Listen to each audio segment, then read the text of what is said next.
Bien, merci d'être présent ce matin pour ce nouveau petit déjeuner de la création. Je dis nouveau parce que beaucoup d'entre vous, vous êtes des jeunes créateurs, pour certains d'entre vous, vous ne connaissez peut-être pas la manifestation parce qu'elles étaient arrêtées au moment du Covid.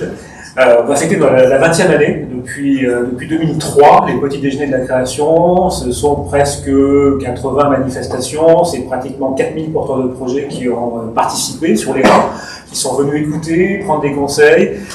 C'est quelques beaux parcours. On a parlé avec Gilles Fichy, avec qui on a co-créé cette belle opération, belle manifestation il y a 20 ans, et on l'a portée depuis ces 20 années passées. L'idée étant d'accompagner des jeunes créateurs dans une sorte d'orientation et de neutralité. Neutralité au sens que l'initiative des petits déjeuners est partie d'acteurs privés qui n'ont pas d'intérêt particulier dans la création d'entreprises, mais qui se sont dit, tiens, il y a réellement une problématique sur nos territoires, c'est de pouvoir orienter, donner effectivement un éclairage peut-être différent et nouveau sur l'accompagnement de la création. Entre-temps, il y a plein de personnes qui se sont positionnées, qui font un travail exceptionnel, le groupement des créateurs d'entreprises, et puis même maintenant, on en parlait tout à l'heure, les banquiers vous accompagnent en amont même avant d'aller voir son banquier parce qu'il fallait chercher de l'argent. Aujourd'hui, on va les voir parce que même ils vous accompagnent, ils vous conseillent. Quelque chose de très important, je tiens vraiment à remercier tous nos partenaires qui nous accompagnent aujourd'hui parce que ces petits déjeuners ne pourraient pas être faits sans eux. Et ils sont complètement partie prenante dans les thématiques qu'on va aborder tout au long de l'année. Parce qu'aujourd'hui, on parle financement. Et vous étiez plus de 65 à vous être inscrits. On a dû réduire parce qu'on a 50 places dans l'amphi et pour des raisons de sécurité, on ne pouvait pas aller au-delà de ces 50 places. Mais sachez que on va faire d'autres sujets tout au long de l'année, plein de thématiques qui vous concernent, qui concernent le parcours du créateur. Ces partenaires co-organisateurs, vous les avez en haut, c'est bien entendu le Crédit Agricole, l'APEC, effectivement, le groupement des créateurs, président, Pôle emploi, et puis aujourd'hui d'autres partenaires sont là. Donc effectivement, l'idée étant que, effectivement, grâce à ces partenaires-là, eh bien, on est en moyen de faire ces petits déjeuners et de vous apporter cet éclairage nouveau sur la création d'entreprise. Alors, le sujet du jour, le financement. Oh mon Dieu, je dis ça parce qu'on va le prendre à l'envers. D'habitude, on est tous pareils, hein. On dit voilà, les banquiers prêtent pas, ces maudits banquiers ne prêtent jamais, ils ne veulent jamais prêter, et puis il n'y a plus d'argent, il y a eu de l'argent à une époque, il n'y a plus rien. C'est ça, je suis obligé de me jeter dans le vide, personne ne veut m'aider. Moi j'ai un très beau projet, je le sais, voilà. Mais en face de moi on ne comprend pas.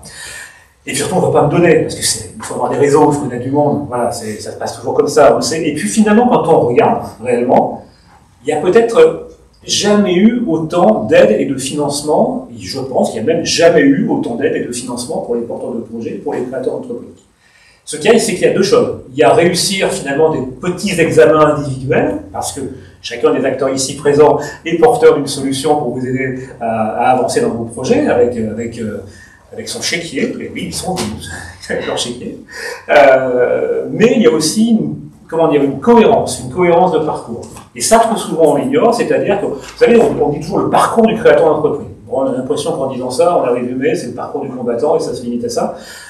Non, c'est un vrai parcours. Ça veut dire que chacun de ces acteurs présents, et d'autres, il faut le voir à un bon moment. Et en le rencontrant dans un bon ordre, multiplié par 2, par 3, par 5, peut-être même par 10, vos chances d'avoir l'aide suivante, le financement suivant. L'exemple le plus classique, c'est que si vous n'avez pas de fonds propres et que vous allez voir votre banquier en premier, il va vous conseiller, parce qu'il a ce rôle-là maintenant, mais il vous dira, je suis navré, je ne pourrais investir, il vous dira tout à l'heure, qu'à hauteur de vos fonds propres. Et là, vous dites, mais comment j'ai des fonds propres? Et bien, on verra qu'il y a des acteurs qui interviennent avant et qui vont vous aider à construire vos fonds propres. Voilà, il y a à la fois, encore une fois, des examens individuels à passer et un parcours à faire, et c'est ce qu'on va voir ce matin. Donc j'allais dire à un moment donné, pour 40% d'entre vous, la première des choses que vous allez faire, c'est que vous allez commencer par Pôle emploi. Voilà, vous allez passer la porte de Pôle emploi, et finalement, ce doit être peut-être le bon réflexe aussi. Parce que si vous appelez la case, on ne peut plus revenir en arrière, c'est ça, hein. Si on s'est créé et on n'est pas venu avant, on ne peut plus activer certains dispositifs. Donc comment ça fonctionne justement? Qu'est-ce qui se passe chez Pôle emploi quand on passe la porte? Il se passe plein de choses. Déjà, première chose, vous avez un entretien d'inscription et on va déterminer avec vous votre projet professionnel d'accès à l'emploi. Ça peut passer par la recherche d'emploi salarié et ça peut passer, et de plus en plus, par la création ou la reprise d'entreprise. Si vous décidez de partir sur un projet de création ou reprise d'entreprise, on va vous accompagner tout au long du parcours. En termes de financement, nous on va pouvoir financer de l'accompagnement on a des prestataires qui auront des heures d'accompagnement, de conseils, des ateliers à vous proposer, financés par Pôle emploi. Déjà, on commence par ça. On a également des ateliers thématiques qu'on peut animer nous en interne ou faire animer par des prestataires extérieurs sur différentes thématiques en lien avec la création d'entreprise. Ça vous permet d'acquérir la méthodologie de la création d'entreprise, d'aller rechercher tout un tas d'informations et d'être accompagné en ne déboursant pas d'argent personnel, puisque ces accompagnements-là peuvent être financés par Pôle emploi. On va pouvoir aussi intervenir sur du financement de formation. On finance 2 parcours de formation à la création d'entreprise, vraiment sur la formation métier de chef d'entreprise. On a une formation longue pour les personnes qui sont au tout début du projet, une formation qui peut durer jusqu'à 2 mois et demi temps plein, où vous vous formez sur le métier entre guillemets, de chef d'entreprise. Voilà, vous allez acquérir des compétences en gestion, des compétences en marketing, en communication. Vous allez avoir toutes les notions de statut juridique, de financement, et vous avez un vrai parcours complet là sur 2 mois et demi. Vous formez au métier de chef d'entreprise. On a une deuxième formation qui est financée directement par Pôle emploi, qui est une formation plus courte. Celle-ci, elle va durer 1 semaine, 5 jours. Et c'est une formation qui se fait un petit peu avant la création d'entreprise pour refaire un petit check-up de tout ce que vous avez fait jusque-là, revoir un peu tout le projet et faire un petit rétro-planning de tout ce qu'il vous reste à faire avant de vous lancer pour vous lancer dans les meilleures conditions. Voilà, ces 2 parcours de formation sont entièrement financés par Pôle emploi. On finance également, sous réserve qu'il y ait un projet réel et sérieux, des formations en lien avec le projet. Si vous avez besoin d'acquérir certaines compétences pour mener à bien votre projet, on va pouvoir intervenir sur du financement. On monte des dossiers avec vous, soit pour un financement direct de Pôle emploi, soit un financement de la région, de la GFIP ou d'un autre opérateur. Donc, si vous avez des besoins d'acquisition de compétences pour mener à bien votre projet, ça peut être un permis d'exploitation pour reprendre un restaurant, ça peut être une formation hygiène pour un tatoueur, ça peut être, je ne sais pas, un CAP pour vous installer dans un domaine du bâtiment. Nous, on va pouvoir essayer de trouver une solution avec vous pour financer la formation dont vous allez avoir besoin. Voilà. Et on va avoir pour chacun un référent qui va vous accompagner tout au long de votre projet de création d'entreprise et qui vous accompagnera même une fois que l'entreprise sera créée, puisqu'on a des dispositifs d'incitation financière à la création d'entreprise par rapport aux allocations chômage que je présenterai peut-être dans un second temps de façon plus détaillée. Ça peut être intéressant de faire effectivement le lien immédiatement, parce que c'est vrai que c'est souvent la première, on va dire, le premier appui financier qu'on va pouvoir bénéficier, c'est de pouvoir se dire qu'on peut mobiliser une partie de ses droits, ou la totalité de ses droits acquis à Pôle emploi. Donc on peut enchaîner dessus, c'est intéressant.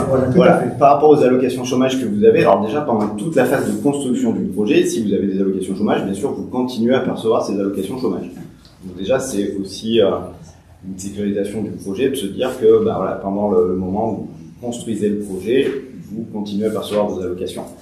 Et à partir du moment où vous aurez créé l'entreprise, vous aurez le choix entre 2 formules d'aide à la création, soit une aide de Pôle emploi sous forme de capital, qu'on appelle également l'ARS, à ne pas confondre avec l'ACRE, qui est un dispositif d'exonération de charges de l'URSSAF. L'ARS, c'est une aide qui correspond à 45% des droits qui restent à la date de démarrage de l'activité. Ces 45%, vous êtes versés en 2 parties. Une première partie au démarrage, donc la moitié des 45% au démarrage de l'activité, et l'autre moitié 6 mois après, si l'entreprise est toujours en activité. Voilà, c'est une façon de récupérer par anticipation 45% des droits qui vous restent à la date de démarrage de votre activité. Ces fonds seront versés, j'allais dire, librement au porteur de projet qui, lui, peut les amener en fonds propres à sa banque. Exactement. Ou acheter du Ça peut servir d'apport perso, mais ça peut... voilà, c'est versé sur le compte de la personne, pas sur le compte de l'entreprise. Et libre choix au créateur soit de les amener sur l'entreprise, soit de les garder comme sécurité pour plus tard, pour se constituer une rémunération pour du développement de l'entreprise ou pour lui, voilà, c'est un choix. Par contre, effectivement, s'il bénéficie, donc s'il prend les droits acquis, il peut toucher 45% immédiatement. Par contre, effectivement, il n'a plus de droit, effectivement, après derrière, et il se retrouve sans sécurité, sans filet de sécurité. Voilà, il faudra qu'il considère que c'est les 45% qu'on lui a versé, le filet de sécurité. Et effectivement, s'il choisit le capital, il n'aura pas le maintien de ses allocations chômage. D'accord, ok. Et justement, l'autre possibilité, le pendant de cette aide sous forme de capital, c'est l'aide sous forme de complément mensuel. Là, le principe, c'est qu'on va pouvoir verser un complément d'allocation en fonction des revenus procurés par la nouvelle activité. Le principe, c'est qu'on va déduire des allocations chômage 70% de la rémunération procurée par l'activité créée ou reprise. Voilà. Et on fait un complément, comme ça, chaque mois, jusqu'à épuisement de l'intégralité des droits. D'accord. Quand on dit qu'on déduit effectivement la rémunération, on le conçoit assez aisément sur une SAS, une SARL, où il y a une fiche de paye. Sur un micro-entrepreneur, comment on mesure sur un micro-entrepreneur, on fait un abattement forfaitaire sur le chiffre d'affaires, puisque vous savez que le chiffre d'affaires n'est pas la rémunération. Oui, on va faire un abattement et on va considérer que le chiffre d'affaires après abattement, c'est la rémunération. On fait un abattement de 50% pour les personnes qui sont en prestation de services PIC, donc principalement les activités artisanales. On fait un abattement de 34% pour les personnes qui sont sur des activités de prestation de services qui relèvent des BNC, donc plutôt les activités qui relèvent de l'URSSAF, tout ce qui est conseil, toutes les activités libérales, réglementées ou pas réglementées. Et on fait un abattement différent, donc là on va faire un abattement de 71% pour les personnes qui sont sur de l'achat-revente de produits. Voilà. Et on considère que la rémunération, c'est le chiffre d'affaires après abattement. Ce qui veut dire qu'on va déduire des allocations 70% du chiffre d'affaires après abattement. D'accord. Voilà. Généralement, qu'est-ce que peuvent faire les créateurs? C'est se sécuriser avec un salaire garanti pendant quelques mois ou plutôt prendre le... On a une grosse majorité de personnes qui prennent le complément, plus que le capital, parce que justement, on a d'autres solutions de financement à travers les banques, en sécurisant ça avec les prêts d'honneur des plateformes, les fonds de garantie. Voilà. Et le fait d'avoir le maintien des allocations est sécurisant à la fois pour la personne et à la fois pour les autres financeurs, en se disant, voilà, ça peut permettre de moins prendre de rémunération sur l'entreprise et d'être sûr d'avoir à minima le montant des allocations jusqu'à épuisement de celle-ci. Alors, on en était effectivement, là on revient sur ce premier niveau, j'allais dire, du porteur de projet qui a besoin de se construire un bout de financement plus ou moins important et qui a entendu parler des FIL, des plateformes d'initiatives locales. En fait, on dit tout FIL, hein, ça fait un peu dépasser ça. Des plateformes d'initiatives locales et qui a besoin à un moment donné d'aller rencontrer des acteurs qui vont peut-être un peu déjà le challenger, parce que c'est important aussi quand même qu'ils apprennent à ce qu'il y ait des noms. Et puis il vient vous rencontrer, donc, et là qu'est-ce qui se passe? Qu'est-ce que vous allez faire avec ce porteur de projet? Comment vous allez l'accueillir et qu'est-ce qu'il peut espérer en poussant la porte de votre organisme? Alors déjà, nous on reçoit le porteur de projet en phase quand il est en recherche de financement, c'est-à-dire qu'il a déjà eu son idée, il a déjà avancé sur son projet, il a plus ou moins travaillé son business plan avec différents accompagnateurs en amont. Donc il n'en est pas au stade de l'idée, il a déjà avancé. On va faire un premier rendez-vous, on va le rencontrer, en effet on va le challenger, on va lui poser plein de questions sur son projet. Et ensuite, on va pouvoir octroyer dans ce qu'on appelle le fameux prêt d'honneur. Donc le prêt d'honneur, c'est un prêt personnel, donc qui est fait au gérant de l'entreprise, et c'est un prêt à 0%, donc sans intérêt et sans garantie complémentaire. Et donc l'intérêt de ce prêt d'honneur, c'est vraiment d'augmenter les fonds propres du porteur de projet, d'augmenter son apport pour lui permettre d'accéder plus facilement à un prêt bancaire et faire effet de levier pour l'octroi du prêt bancaire. Alors, juste pour vous arrêter 3 secondes, parce qu'il y a des mots importants, les mots effet de levier, on va revenir dessus. Et juste parce qu'on a utilisé les mots 10 fois depuis le début, mais nous on connaît le côté fonds propres. Effectivement, le fonds propre, c'est, j'allais dire, pour faire court, c'est le capital, pas nécessairement. C'est l'apport, quoi. C'est l'apport que voilà, c'est l'argent que vous allez présenter, notamment aux banquiers, mais pas seulement. Il faut savoir que notamment l'affichage de votre capital en propre peut aussi être un élément de rassurance de vos fournisseurs de demain, de beaucoup de choses. Hein. C'est l'illusion de l'entreprise à 1 euro qu'on a eu à une époque, c'est juste de la 4e dimension, c'est vraiment un truc incroyable. Il faut, et c'est important, de bien penser dès le départ que cet argent, c'est pas que de la trésorerie. Hein. Il faut l'afficher réellement, parlez-en avec votre expert comptable, l'afficher dans vos fonds propres. Alors, encore une fois, c'est pas que le capital, il y a des choses qui rentrent en ligne de compte dedans. Ça n'a aucune incidence, je dis ça parce que ça me revient souvent. Hein. On dit, oh, mais l'argent va être bloqué. Oui, il va être bloqué 15 jours au moment de la création, et il va circuler sur vos comptes et il va revenir en trésorerie après derrière. Donc il n'y a pas de problème de ce côté-là. Ça ne va pas vous bloquer. C'est pas de l'argent que vous allez mettre de côté et que vous ne pourrez pas utiliser. Mais par contre, en l'ayant affiché dans votre capital, en l'ayant présenté comme du fonds propre, il y a un effet levier, voilà, effectivement, qui va être énorme. Auprès du banquier, demain, on parlait de la levée de fonds il y a moins de 3 minutes, demain, si vous voulez faire entrer un partenaire financier à vos côtés, si vous n'avez pas de capital, vous n'avez aucun élément de négociation possible avec lui. Donc, ce qui est important, c'est de construire des fonds propres, de construire un capital. C'est presque la pierre angulaire, quelque part, de la réussite future. Au-delà de vos savoir-faire, de vos produits, de votre façon de vendre, hein, c'est pas la question. Mais sur l'aspect financier, les fonds propres, c'est la pierre angulaire. Ne négligez pas ça, dites pas, oui, j'ai de la trésor, c'est bon, j'ai de l'argent, et j'ai mis 500 balles dans mon capital, c'est parfait. Non, c'est une erreur grave, et c'est demain que vous vous en rendrez compte. Mais vous verrez, même des pays, demain vous allez chercher une aide à l'innovation, peut-être potentiellement, ou je ne sais pas, et votre calcul des taux d'endettement et autres se fera, et on va regarder votre capacité à avoir votre capital, à vos fonds propres. Il y a une chaîne qui va se mettre en place pour les 3 premières années de votre vie qui est fondamentale. Pardon, excuse-moi Claire, je te redonne la parole. On a dit fonds propres sans arrêt depuis le début de la matinée, c'est pas évident. Pardon. Il faut savoir aussi que le prêt d'honneur, il est souvent là pour financer la trésorerie de départ que vous avez besoin. Ça, c'est quand même aussi le nerf de la guerre, la trésorerie quand on démarre. Donc, c'est vrai que le banquier, il va peut-être préférer financer des travaux, de l'aménagement, un fonds de commerce, du matériel. Et nous, c'est vrai qu'on est là aussi pour financer toute cette trésorerie que vous avez besoin pour démarrer. Je reviens aussi sur le fait qu'on appartient à un réseau national, qui s'appelle le réseau Initiative France. Donc, n'importe où vous vous installerez, vous trouverez une structure initiative. Et ça dépend de votre siège social. Donc, c'est en fonction de votre siège social que vous vous rapprocherez de la bonne association.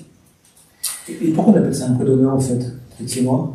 Un prêt d'honneur, c'est parce que c'est un prêt personnel. Personnel. On vous fait confiance, c'est ça. Voilà, ouais, il faut savoir que ce prêt d'honneur, il est accessible aussi bien en création, en reprise, qu'en développement d'entreprise. Donc, on peut intervenir, nous, sur Clermont, on intervient sur les 6 premières années de vie d'une entreprise. Donc, on est là aussi pour du développement.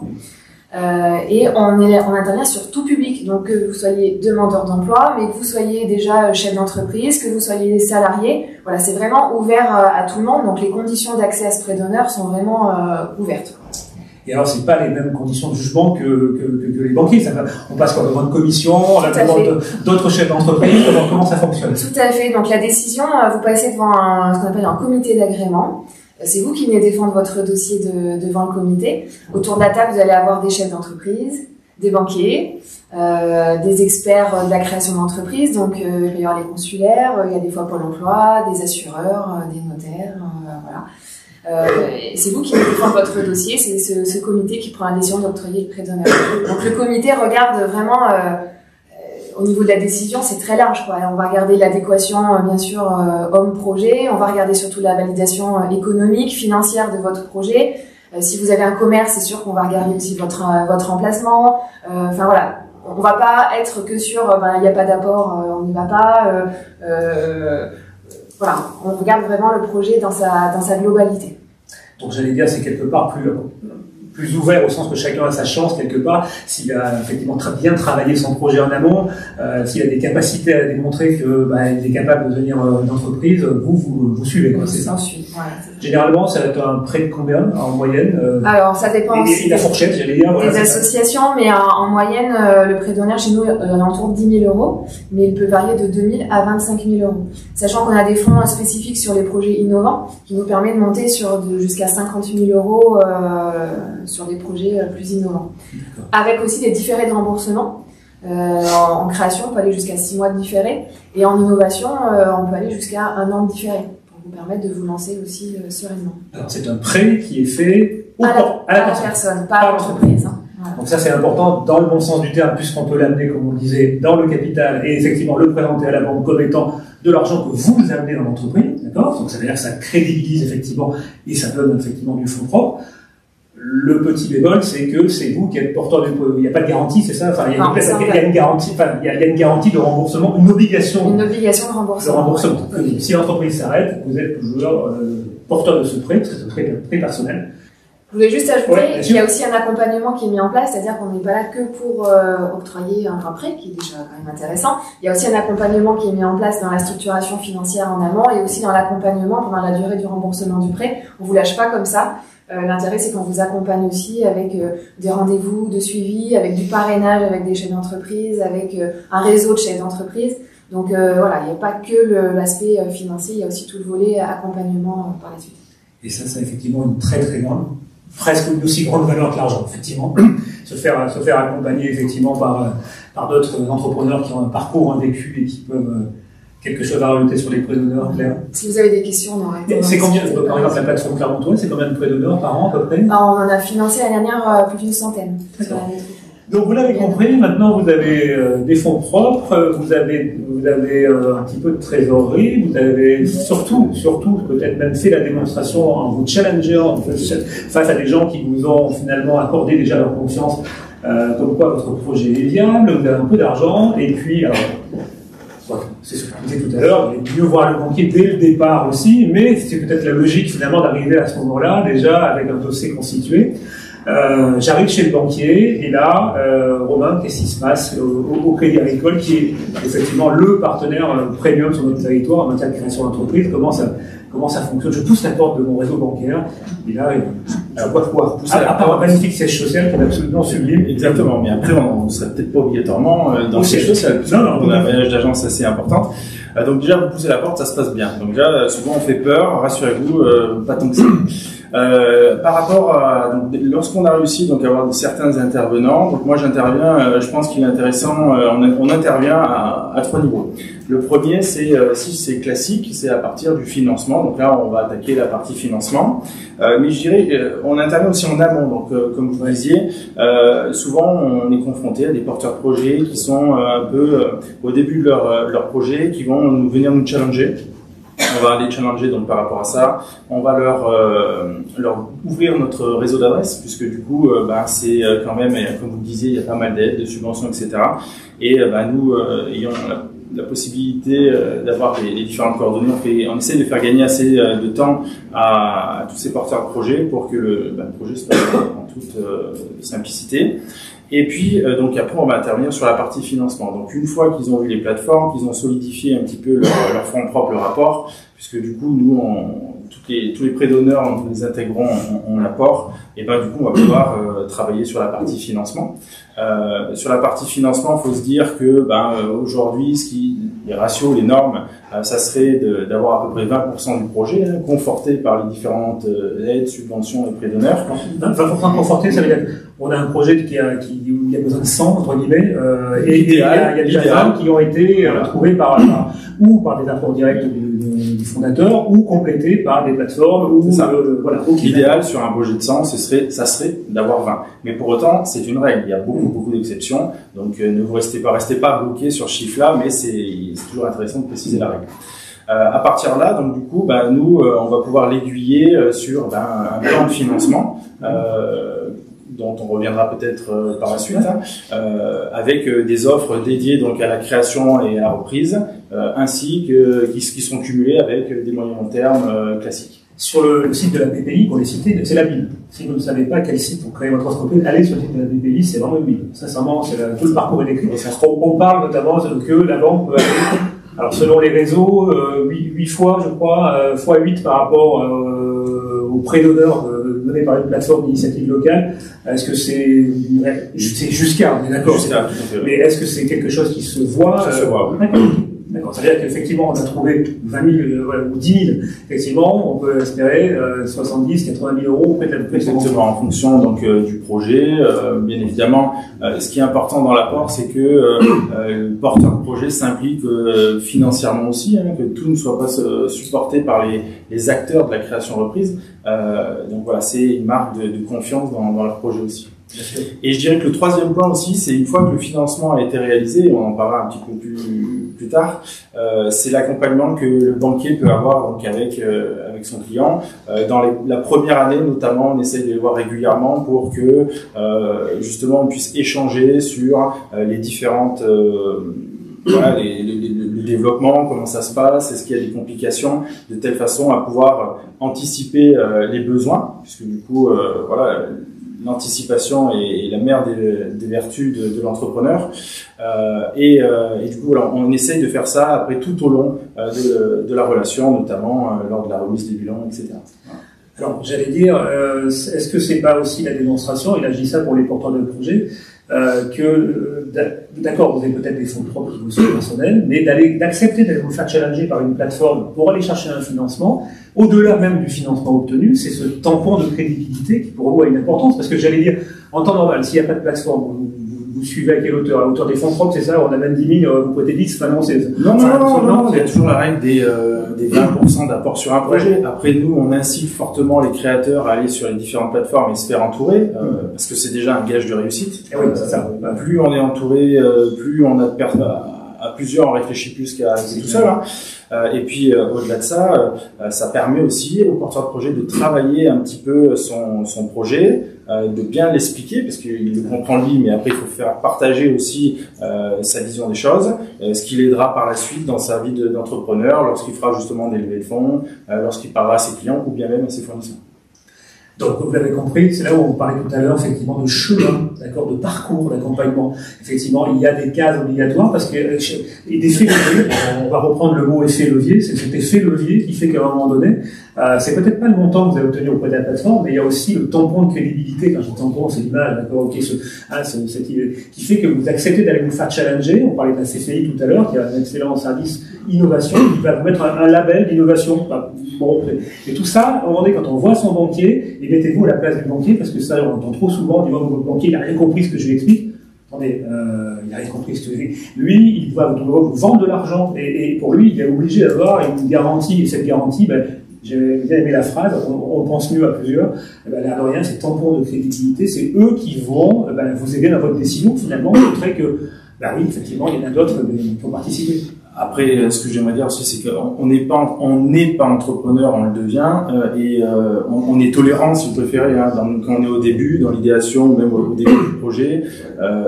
Si on n'a pas compris, on n'hésitera pas à faire revenir la personne. C'est pas pour autant que c'est négatif, hein, c'est simplement justement qu'on a envie de comprendre. Parfois, on fait peur, et des fois, mais c'est vrai, et des fois, un deuxième rendez-vous permet de voir un peu mieux les choses. Et puis souvent, ils sont passés par d'autres plateformes en cours de route. Et ça, le pitch, c'est bien amélioré, c'est ça. En dehors, effectivement, de ces éléments qui crédibilisent un dossier, quels sont les éléments qui, pour vous, alors, on a parlé des fonds propres, j'allais dire, est-ce que la valeur de l'homme, avec un grand H, hein, de la femme ou de l'homme, effectivement, compte aussi? Quels sont les critères que vous allez prendre en considération pour effectivement... Alors, les facteurs d'obtention, si je peux le dire, je peux m'exprimer comme ça, de financement, moi, c'est 50-50. C'est-à-dire, c'est 50% humain, 50% le projet et l'adéquation qui va avec. Claire disait tout à l'heure, moi je fonctionne aussi comme ça, on fonctionne tous comme ça, car on peut avoir un très bon projet, si derrière on ne sait pas l'expliquer, c'est compliqué, autant se faire accompagner via un associé ou une équipe de commerciaux, et l'inverse c'est pareil, on peut être très bon, si le projet il tient pas obligatoirement la route, il faut peut-être revoir un petit peu la copie. On n'a pas un dossier qui est toujours avec que des points verts, il y a toujours des points à améliorer, et c'est en échangeant avec les différents intervenants qu'on va pouvoir améliorer tout ça. Après, je dirais aussi qu'un facteur de réussite de projet, c'est, comme on le disait tout à l'heure, c'est se faire accompagner. Aujourd'hui, on a la chance d'avoir dans cette salle plusieurs types de plateformes, plusieurs personnes qui accompagnent ou qui regroupent les porteurs de projets. Faut pas hésiter à ne jamais rester tout seul. Voilà. Aussi bien tant à se faire accompagner par des professionnels que par des personnes qui créent en même temps que vous et qui ont les mêmes problématiques. Les mêmes problématiques. Et c'est là, par exemple, où le groupement des créateurs d'entreprise ou autres, ça s'appelle des structures dans lesquelles on va se challenger mutuellement parce qu'à un moment donné, ça c'est un petit défaut, hein, on l'a tous vécu. Hein, quand on fait ces entreprises, on est tellement persuadé que son projet est le meilleur et que quand on n'aime pas, quand on dit non, attendez, il y a un petit point qui est un petit peu faible, peut-être qu'au GCE, ça, on va aller se faire un petit peu challenger à la fois par des gens qui ont déjà créé et puis d'autres qui sont comme vous dans les parcours de créateurs. Le projet est commun, le projet est unique, les mécanismes sont communs, hein, donc voilà. Notez toutes ces phrases, elles reviendront en interrogation écrite à la fin de la... à la fin de la matinée. Merci. Alors vous l'avez compris, vous voyez la mécanique, et vous voyez que déjà, on a commencé à parler de montants qui n'étaient pas anecdotiques. Alors peut-être que vous n'avez pas besoin de montants qui sont à cette hauteur-là, mais je peux vous garantir, effectivement, pour bien connaître les plateformes d'initiative locales ou autres, qu'avec un vrai bon projet, vous aurez des financements et que vous voyez l'effet levier après sur le banquier, c'est loin d'être négligeable. Et si pour un peu vous avez décidé vous êtes en capacité d'activer Pôle emploi parce que vous avez des droits, vous voyez qu'on a commencé à mettre en cumul un certain montant financier qui est loin d'être négligeable. Ça ne veut pas dire pour autant que vous en aurez nécessairement besoin, mais on est déjà loin de l'image un peu plus populaire, il n'y a pas d'argent. C'est vraiment évident. Avant d'aller sur BPI, parce que finalement ça me fait dire ça en pensant à la première question que j'allais vous poser, que je reviens sur 30 secondes sur Romain, c'est en pensant à la question BPI. On n'a pas parlé de garantie quand on parle de prêt bancaire en créateur. Quel est son risque? Et voilà, comment ça fonctionne? Alors, il y a deux choses. Quand on est en phase de création reprise, on est sur, très rapidement, on a au Crédit Agricole la possibilité, donc, lorsqu'on a besoin de financer quelque chose, il y a une partie qu'on va pouvoir faire passer avec des prêts bonifiés, donc des prêts dédiés à la création ou à la reprise, qui correspondent quand même à pré-création, c'est 0%, 30 000 euros max, et la reprise, c'est 0,5 avec une enveloppe maximum de 50 000. Sur ce type de prêt, il n'y a pas de garantie, pas d'IRA, pas de frais de dossier. Donc ça, c'est vraiment un booster, notamment par rapport au contexte des taux qui augmentent actuellement. Et après, sur la partie, le reste du moyen long terme qui reste, donc le prêt classique, des taux classiques et usuels, on va avoir des garanties. Donc ces garanties, elles peuvent être de plusieurs natures, soit des organismes de caution du style BPI, du style Auvergne-Active, etc. Et après, il peut y avoir aussi du nantissement, des cautions personnelles, des choses un peu plus traditionnelles. Ces organismes de garantie comme BPI qui vont intervenir sur ce type de prêt, donc qui vont prendre en charge, qui vont couvrir 70% en majorité, du moins au max. Oui. Au max, pardon, au maximum plutôt, voilà, 70% du prêt couvert par BPI, c'est une sécurisation. C'est vous qui activez cette plateforme ou il faut faire aussi la démarche en direction d'eux? Comment ça fonctionne? Chez nous, il y a deux chemins. En dessous d'un certain montant, on a une délégation accordée par nos amis de la BPI qui nous permettent donc justement de faire le dossier directement en interne. Donc c'est un maximum de 200 000 euros. Et au-delà des 200 000 euros, il y a un dossier qui est fait au sein du Crédit Agricole pour transmettre le dossier à la BPI pour étude dans leur bureau. D'accord, effectivement, c'est important parce que vous voyez que là aussi, effectivement, vous n'êtes pas seul. La banque, c'est 200 000 euros de financement. Si le projet est à 300 000, vous apportez 100 000, c'est tout à fait une enveloppe plus importante. Vous voyez qu'effectivement, au-delà même de l'argent amené, au-delà même du financement, il y a cette notion de garantie qui est en place, qui existe, qui va vous permettre de sécuriser aussi une partie du parcours. Attention, et c'est normal, il restera toujours une partie qui est liée au créateur, qui est liée à vos financements personnels. C'est quand même un jeu qu'on doit faire à deux, votre banquier, mais vous-même également. Sinon, il n'y a pas de raison que le banquier qui n'est pas un service public, rassurez-moi, c'est pas le cas. Vous n'êtes pas nationalisé, c'est pas un service public encore. Cependant, je tiens à préciser, on essaye majoritairement de travailler en bon père de famille. Bon père de famille, c'est de se dire qu'on prévoit tout pour que ça impacte le moins possible la partie personnelle. Oui, c'est ça, exactement.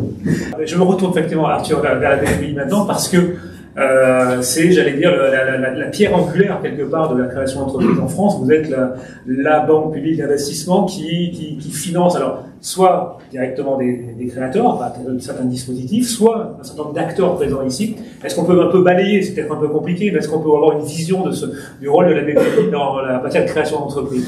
Non, peut-être en préambule. Moi, je trouve qu'il y a beaucoup de choses qui ont déjà été dites et qui sont très vraies. Donc, je vais peut-être pas répéter ça parce que c'est effectivement le cas et c'est comme ça que ça fonctionne.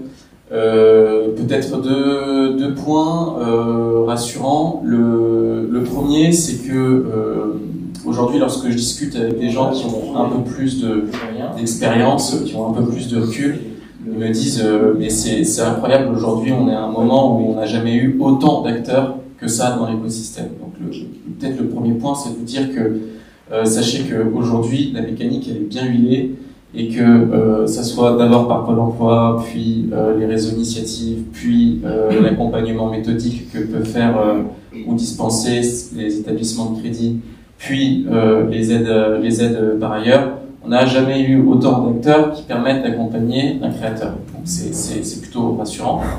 Et le deuxième point, c'est que particulièrement, je trouve, parce que je vois plus d'hommes, l'accompagnement, il est personnalisé, c'est-à-dire que on n'est pas dans une grosse métropole lyonnaise, Marseille, Paris, on est à Clermont-Ferrand, Saint-Étienne, et du coup, on est capable d'avoir véritablement un accompagnement personnalisé parce que nous, on se connaît tous, et puis quelque part, on vous connaît aussi, et donc on sait que au moindre petit besoin que vous allez avoir, on est capable tout de suite de réorienter.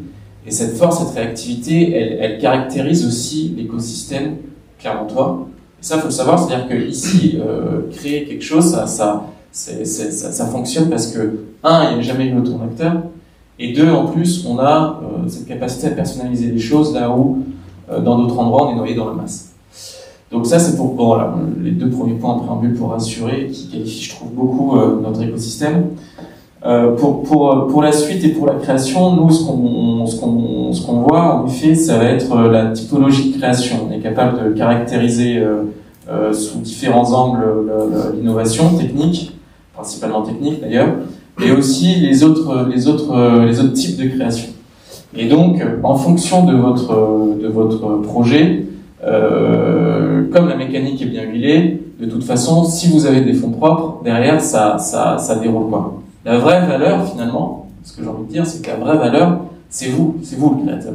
C'est vous qui arrivez justement avec un travail interne, d'introspective, à clarifier où vous allez, à savoir où le business plan vous emmène. Et une fois que vous avez fait ce propre travail-là, après le reste, nous, c'est facile en fait. Donc il faut se poser la question, où est-ce que je vais et avec quels moyens je mets en œuvre pour y aller. Donc les moyens, il y en a deux. C'est le boulot des accompagnateurs, c'est l'accompagnement méthodique, d'une part, où là, on a du conseil, on a tout un tas on n'en a pas parlé, mais c'est vrai qu'il y a tout un réseau d'incubateurs aussi qui est très performant, je trouve, et qui permet de justement se mettre en relation et se poser les bonnes questions. Et puis l'accompagnement financier.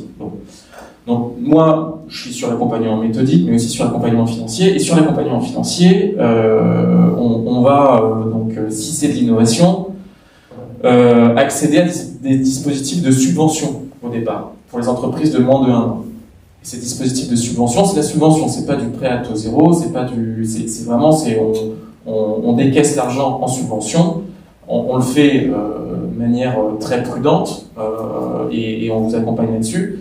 Mais là, il faut qu'il y ait une essence, il faut qu'il y ait une caractérisation avérée de l'innovation. Pour les autres créateurs, et là, ça va du fonds de commerce à la création d'ouverture de la pharmacie, à la boulangerie, c'est vraiment, il y a la création au sens large. On a ces mécanismes de garantie où, en effet, on a des relations, certains montants et certaines natures d'opérations, des relations privilégiées avec les établissements bancaires qui permettent aux établissements de crédit de directement activer la garantie BPI France sans nous consulter.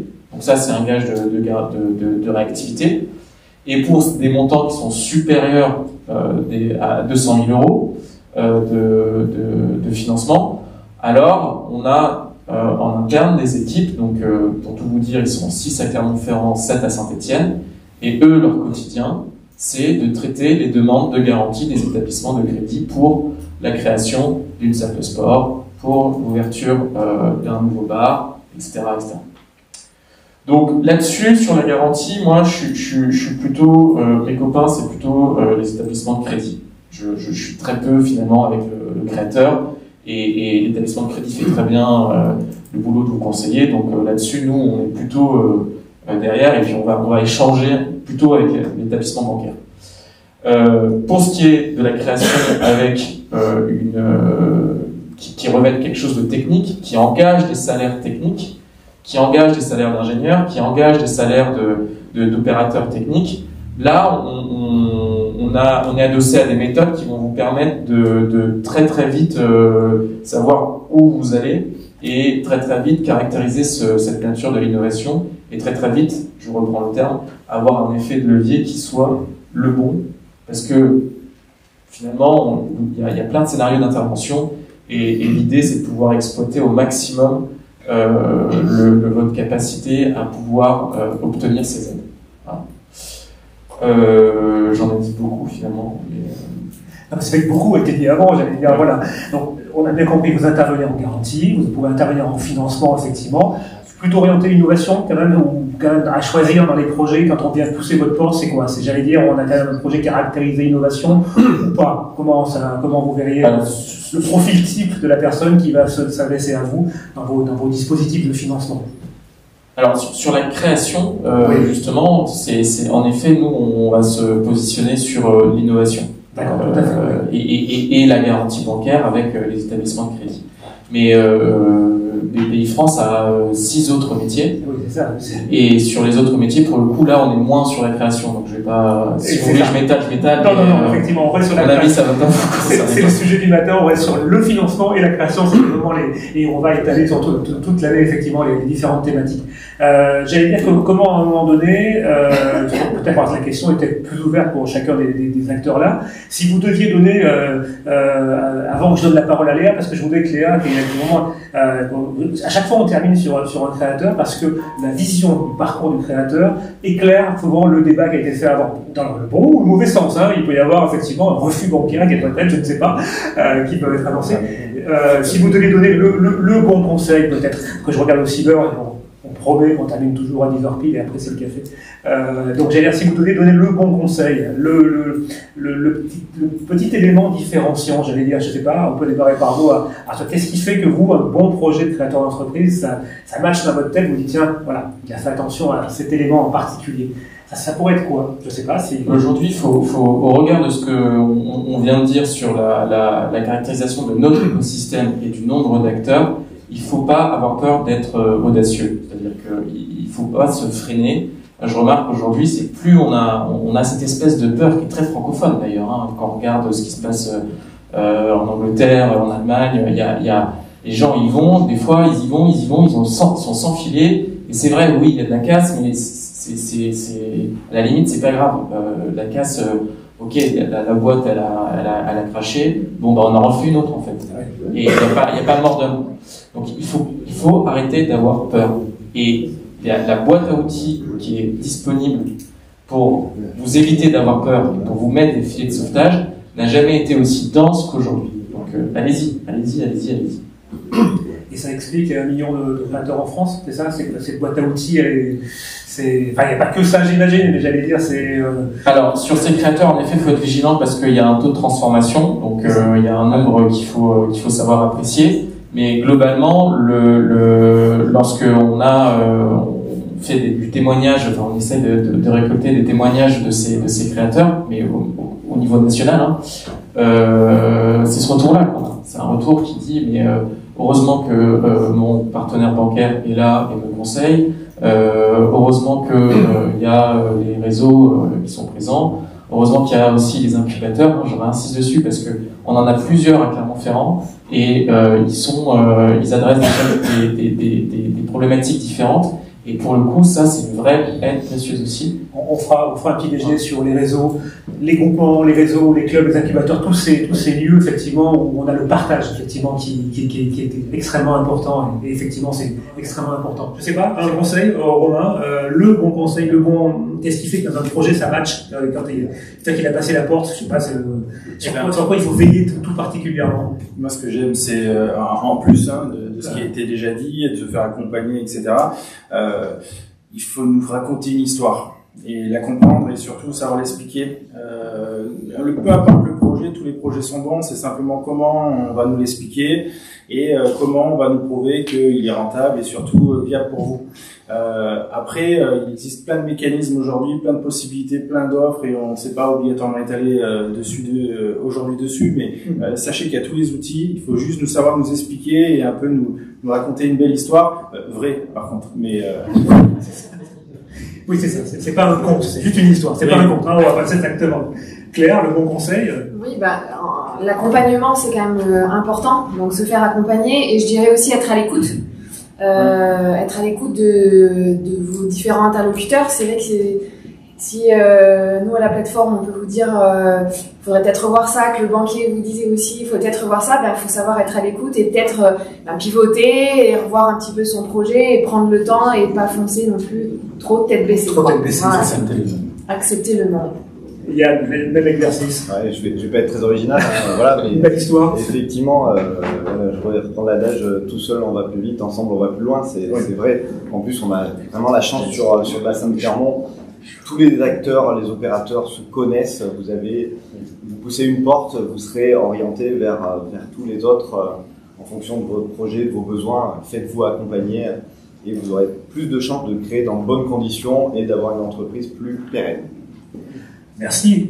Alors, une belle histoire. Voilà une très très belle histoire. Je crois qu'on raconter l'histoire pour essayer, parce que j'allais dire. Passons à la pratique maintenant. Quelqu'un qui est vraiment allé, qui a pris les risques. Je pense que c'est important aussi de savoir ça. Donc moi j'ai créé Poésil. Poésil, c'est la marque de parfum qui s'inspire des paysages français. Donc j'ai lancé ma marque en novembre 2021, donc c'est plutôt jeune à l'échelle d'autres sociétés. Aujourd'hui on revend en France et à l'étranger. Depuis quelques semaines on a envoyé nos premières palettes au Vietnam. Donc voilà la petite réussite de ce point-là. Alors pour le financement. Je pense que le premier point super important, c'est de s'aider soi-même. Enfin, il y a beaucoup d'accompagnement, mais il faut déjà vous croire en votre projet. Ça a déjà été dit, mais il faut aussi montrer que vous avez confiance en mettant des billes sur la table. Moi, effectivement, j'ai mis un petit apport personnel, forcément. Aujourd'hui, c'est quand même, vous l'avez entendu, facile quand même d'obtenir de l'argent. Donc, ne mettez pas tous vos fonds propres, enfin, allez chercher justement ces financements. Moi, j'ai eu un prêt d'honneur, alors auprès de Thierry Ambert, parce que je suis plutôt du côté de Saint-Rémy-sur-Durolle. Donc j'ai eu 10 000 euros, j'ai apporté 10 000 et j'ai emprunté 25 000 euros en banque. Ce qui est intéressant, c'est que vous avez très souvent un différé de 6 mois, donc ça vous permet un petit peu de respirer avant de commencer à rembourser. Mais voilà, le point important, on va dire, raconter une belle histoire, oui, c'est certain. Je pense que les banquiers voient beaucoup de projets passer, donc voilà, racontez-leur une belle histoire, faites-les un petit peu rêver. Moi, je sais que ma banquière est très contente de m'accompagner, elle me suit sur LinkedIn et autres, elle m'a acheté les premiers parfums. Enfin voilà, je pense que les partenaires financiers, c'est des vrais partenaires et voilà, ils vont vous suivre dans le projet. Mais le vrai point, c'est de s'aider soi-même. Enfin, clairement, personne ne va faire le travail à votre place. Et par ailleurs, il faut montrer que vous croyez en votre projet en mettant de l'argent. Ça, c'est essentiel. C'est ça, c'est ce côté équilibre entre ce que vous amenez, ce que les plateformes vous amènent et ce que le banquier finalement derrière va amener. Mais c'est un travail à plusieurs finalement. C'est pas tout attendre de l'autre parce que ça peut pas marcher. Non, ça fonctionne pas. Et par ailleurs, pour revenir un petit peu sur l'intervenant qui était là tout à l'heure pour les plateformes de crowdfunding, moi je l'ai fait, mais j'avais fait sur Ulule. Je connaissais pas Cocorico auparavant. Alors moi je l'ai pas fait pour récolter de l'argent et je pense que très peu le font pour récolter de l'argent puisque déjà tout est payé d'avance finalement quand on se lance. Mais ça fait un bon coup de com. Donc voilà, si certains ont envie de discuter de ça, c'est avec plaisir qu'on peut échanger. Ça permet d'avoir une visibilité assez intéressante dès le début. Voilà. Mais je pense que c'est effectivement un mix. Aujourd'hui, vous l'avez très bien dit, il y a plein d'accompagnements, donc ce serait dommage de s'en priver et de mettre tout ce qu'on a sur le compte en banque dans notre boîte. Et par contre, ce qui est vrai, c'est que oui, quand on entreprend, on prend des risques et ça, c'est pas négligeable et voilà, ça, il faut bien le prendre en compte. Parce que pour vous, c'est quand même du stock, c'est de la production, c'est quand même... Oui, alors le parfum, effectivement, on a un achat de beaucoup de stock, on a des formules à payer, on a plein d'investissements de base, donc il y avait quand même voilà, un apport de 45 000 à la base pour commencer. Et puis une entreprise, vous l'avez dit tout à l'heure, ça a besoin aussi de grandir, donc il y a aussi des phases de développement qui interviendront plus tard en termes de financement. Mais oui, c'est compliqué de commencer avec 1 euro, je pense. Et je pense peut-être parmi l'Assemblée, il y en a qui vont aussi reprendre, créer des boutiques, des commerces, et là il y a un apport bien plus important avec la boutique, et donc là c'est d'autres enjeux aussi.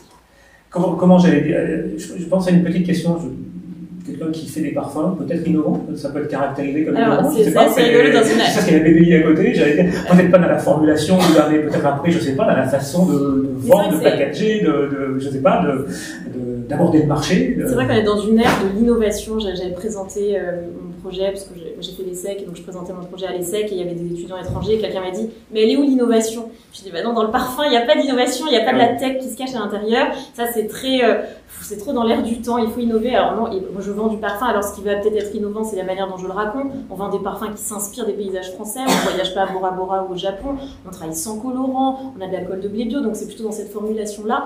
Mais je milite aussi sur le fait qu'on n'est pas obligé d'être absolument innovant pour créer sa boîte. Quelqu'un qui va reprendre la boulangerie dans notre petit village, il peut très bien, il n'est pas obligé de faire une baguette sensationnelle. Il y a besoin de boulanger dans les villages. Exactement. Voilà, l'innovation c'est super important. Moi, j'avais pas envie j'avais envie de créer un produit qui me plaisait, qui puisse plaire, mais évidemment, on n'est pas du tout dans le besoin essentiel. Je me rappelle par exemple à l'ESSEC, il y avait des jeunes qui avaient monté, qui avaient innové, qui avaient créé un objet qui permettait de lutter contre le paludisme. Bon, bah moi à côté, je peux pas trop rivaliser, quoi. Je vais pas sauver l'humanité avec mes parfums, mais pour autant, voilà, j'apporte aussi quelque chose, je crée de la valeur. Donc voilà, mais c'est vrai que par contre, pour obtenir la subvention au niveau de l'innovation, moi je suis rarement dedans. Hein. Mais par contre, pour les financements, on peut être dedans. Est-ce que la boîte a quoi, 1 an et demi maintenant? On a 1 an et demi, un peu moins d'1 an et demi de commercialisation. Donc tout est en ligne et tout va bien. Oui, tout va bien. Le banquier est content justement. Oui, voilà, c'est ça. Non, tout fonctionne bien. J'ai embauché une alternante en septembre dernier. On est présente dans de plus en plus de pays aussi. On a un gros développement à l'export et on va développer notre 5e parfum à partir de septembre. Donc voilà, ça suit son cours. Et je suis basée à Saint-Rémy-sur-du-Rhône, c'était important aussi pour moi. Je suis auvergnate, je viens de Saint-Rémy. J'habitais Paris avant et quand j'ai décidé de créer ma marque, je voulais m'inscrire dans mon village, créer de l'emploi. On conditionne nous-mêmes, c'est-à-dire qu'on a acheté les machines, tout n'est pas externalisé, je ne fais pas que de l'achat-revente. Le produit passe vraiment entre mes mains et c'était important pour moi de créer de la valeur sur le territoire et je pense comme la plupart des gens de cette assemblée. C'est ce que vous avez aimé au GCE pour remettre le trophée, c'est ça? Oui, juste un mot, oui, c'est ça sur le trophée du GCE. Tiens, c'est bientôt les trophées du GCE. Exactement, c'est le vendredi prochain. Donc on a eu encore de très beaux dossiers. Et donc Léa a été lauréate l'année dernière. Parce que pour tout ce qu'elle a expliqué, voilà, on a aimé beaucoup ce projet. Et en fait, pour conclure et revenir à tout ce qui s'est dit ce matin, ce qui est important, c'est de ne pas rester seul. Quoi qu'il en soit, dans sa création, surtout ne pas rester seul, parce qu'aujourd'hui, tu l'as dit, il y aura un petit déjeuner dédié au réseau. Voilà, mais voilà, il y a nos amis de penser au réseau, j'ai une Femme Leader Mondiale, enfin il y a plein de réseaux sur Clermont et on peut trouver sa place. En fait, il faut venir, il faut essayer, mais surtout ne restez pas seul parce que la création c'est compliqué, il y a des embûches et il faut venir partager. Il y a le volet financement évidemment, bien sûr, oui, voilà. Mais donc sur ce volet-là et sur tous les autres volets, il faut vraiment être accompagné. Bon.